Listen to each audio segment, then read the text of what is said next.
So for this video I'm just going to show a quick little tip on how to get rid of a sand through in case you end up sanding your stain project on your seal coat as you're sanding for your final seals and sealers and stuff like this. With this piece we have a dye stain down underneath it.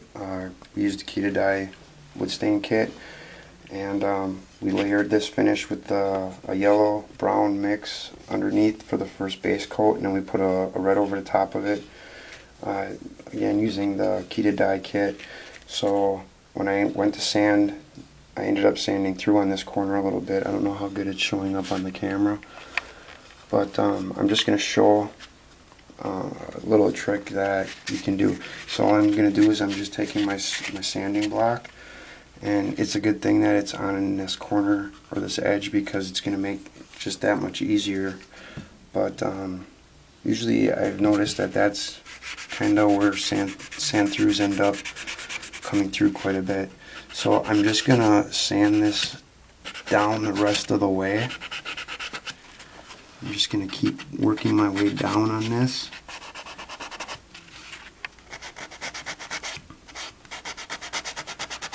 Just to remove that shellac finish that's over the top of it.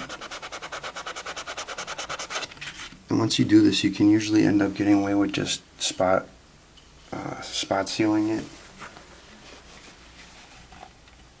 Especially if you end up spraying. If you have a spray gun, it'll be so much easier because then you can just, hold your gun back a little bit and then trigger it and then apply your sealer that way.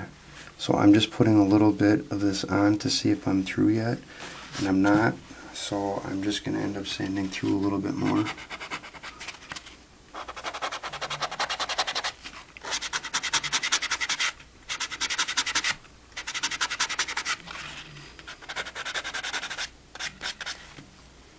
And then I'm just going to check again to see if I'm through.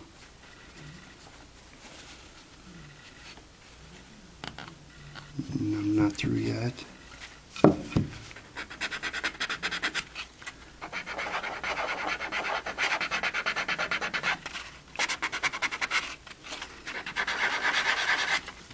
So like once you start getting close, that you think you're getting close, just switch to a lighter grit. So that way you don't have to worry about resanding anything again. Or just sanding everything through to try and save you a lot of extra work later on, so you don't have to refinish everything. Okay, so now I'm through on that corner. And I'm just going to take the same stain. That would have been not good. I'm just going to take the same stain that I ended up using originally, just to touch that up. I had that little piece there yet that I did not get through yet.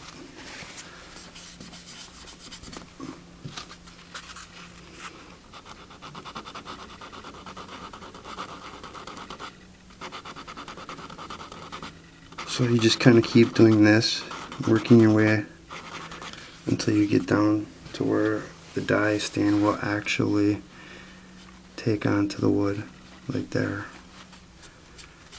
There. So now I'm through, and now I can touch this corner up, just like that. And I'm just going to go around, because the edges for me are areas that I seem to like to sand through quite often. Okay, so if you can see that, I hope it's showing up good on the camera, but right here was our original blemish, and I did end up getting it down. First I took a 180 grit. This is just an old block. I used the old one because it's not as sharp, and it's so it's a little more forgiving. So once I got close, then I ended up taking a finer 220 grit sanding sponge, one that's a little more flexible for me, and then I just ended up hitting over that corner. So now what I'll end up doing is just probably just spotting this, and I'll take my spray gun and I'll trigger this spot right here and apply some lacquer, shellac back over the top of it, and it'll be as good as new. Especially if you need to end up polishing it yet afterwards, so you won't even see it then. So this is just another tip from Key to Dye Ink, and I hope it helps you out. So check us out at www.keytodye.inc to end up getting 5 colors of wood dye for $9.99, free shipping and handling in the US. Thank you.